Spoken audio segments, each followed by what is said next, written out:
What a day. I was sleeping, getting ready to work later this afternoon, and I saw some of the messages that were on The Hill is my main news website, and I see one that says Biden drops out, presidential earthquake, something to that effect. I'm like, wait, what? And then I go and start looking at some YouTube videos, and then I go on Twitter, and I see the following message by everyone's favorite 46th President of the United States. And I'm going to read it. My fellow Americans, over the past 3.5 years, we have made great progress as a nation. Today, America has the strongest economy in the world. We've made historic investments in rebuilding our nation, in lowering prescription drug costs for seniors, and expanding affordable health care to a record number of Americans. We've provided critically needed care to 1 million veterans exposed to toxic substances, passed the first gun safety law in 30 years, appointed the first African American woman to the Supreme Court, and passed the most significant climate legislation in the history of the world. America has never been better positioned to lead than we are today. I know some of this could have been done without I know none of this could have been done without you, the American people. Together, we overcame a once in a century pandemic and the worst economic crisis since the Great Depression. We've protected and preserved our democracy, and we've revitalized and strengthened our allies around the world. It has been the greatest honor of my life to serve as your president. And while it has been my intention to seek re election, I believe it is in the best interest of my party and the country for me to stand down and to focus solely on fulfilling my duties as president for the remainder of my term. I will speak to the nation later this week in more detail about my decision. For now, let me express my deepest gratitude to all those who have worked so hard to see me reelected. I want to thank Vice President Kamala Harris for being an extraordinary partner in all this work, and let me express my heartfelt appreciation to the American people for the faith and trust you have placed in me. I believe today what I always have, that there is nothing America can't do when we do it together. We just have to remember we are the United States of America. Joe Biden. Now, Biden had a separate tweet where he supported Harris becoming the Democratic nominee after him. And there's so much to unpack here. I was someone that wanted Biden to drop out. I remember back in 2020 that there was this idea that he was a transitional candidate who would, beat Trump and then after a term would hand it over to the person that he had as his vice president to carry out his mission. And a lot of us figured that what was most likely to happen would be that he would win the primary because he knows that Harris can't win the primary against progressives. And then after defeating Trump in the general, resign and hand the rest of his term over to Harris. But it looks like the pressures that have mounted on him ever since last month's horrendous, horrible debate have caused him to say, you know what, this is I can't do it. I can't take another 4, 5, 6 months of this and possibly even 4 more years of this. And that is something that I am generally empathetic towards.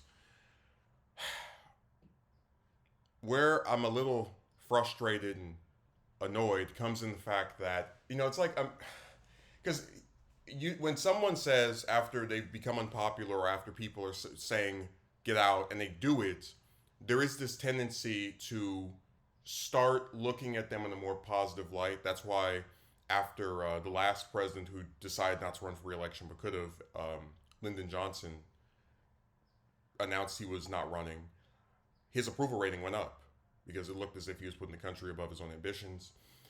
But with Biden, I just imagine like how different things would be if he announced he wasn't running back in, let's say, March, April of last year, and we could have had a full-throated primary between all the different Democrats who fell in line and didn't want to get in his way or thought that if they ran against him, it'd be counterintuitive to their own ambitions or to beating Trump.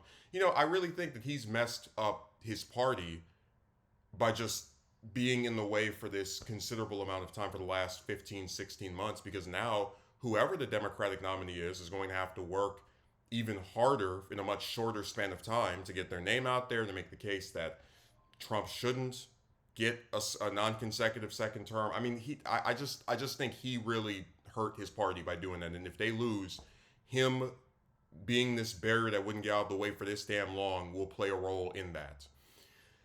Now, the DNC is most likely going to have an open convention, and as much as I would like for a progressive to be the nominee, we know that that will not happen. We know that there's almost no chance that anyone who is really to the left of most of these people is going to take a swing. I mean, the most viable people, as far as I can tell, are Harris, Newsom, Whitmer. Um, and I said before, I think Newsom is one of the worst governors in modern American history. He has destroyed my state of California. Harris is someone who was not a good attorney general, was like just okay as a senator, didn't really do anything that stood out, but nothing that was like egregious, and who I do think is more malleable to change than some of these. I have no opinion on Whitmer one way or the other. I don't know much about her, but if Harris were the nominee, I would support her over the other people that are considered viable for this choice. Um, I think she would actually be like, everyone keeps going back to, oh, she in 2020 she lost so badly, Like, yeah, but you have to understand there's a difference between running in a primary with 20 other damn people and running against one of the least popular presidential candidates in, certainly in polling history. So I do think that if she picks a good VP and drops a lot of her, let's just say, less desirable mannerisms, all the cackling and giggling, and takes some positions that are either to the left of Biden or, speaks on things that actually affect various people, I do believe she could win.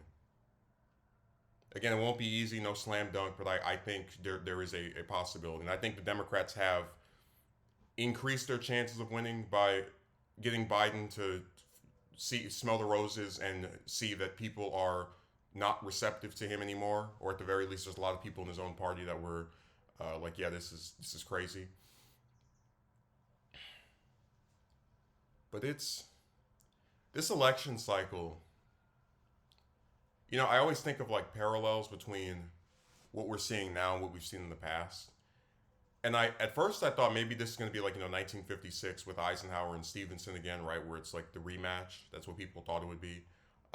Maybe it's like, again, Trump gets comparisons to Grover Cleveland, but I really don't. I can't think of anything like this, because you have a presidential candidate who is the incumbent president, who won the primary, and after winning the primary is like, nah, and now he wants his VP apparently to take over, but that's not even guaranteed because the convention, it's a mess. There is a lot of disorganization on the part of the Democrats, and it didn't have to be this way.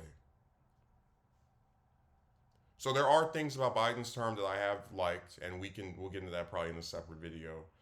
But he has really hurt his party by staying in the way as much as he has, and it really just goes to like his ego along with that of the people around him, and their desire to not lose power. And isn't it crazy that the same group of people who will tell you that Trump is going to end democracy, that elections are going to be over after this one, went out of their way to make sure they could get 4 more years of power by keeping a man who is very clearly sick, very clearly not in all of well health, in this position that we're not even 100% sure he's going to survive 4 years of. That should terrify everyone. So I was caught off guard by this. I thought we might hear something at the convention. I thought he might wait until, or even possibly do it during the RNC to take some eyes off of it. But this convention for the Democrats is going to be one of the most interesting in American history. I wish Biden had stepped out sooner. It would have given us more time to actually make sure that we could get someone that is not going to get creamed by Trump. Uh, but the Democrats have a higher chance of retaining the White House now, so that is something.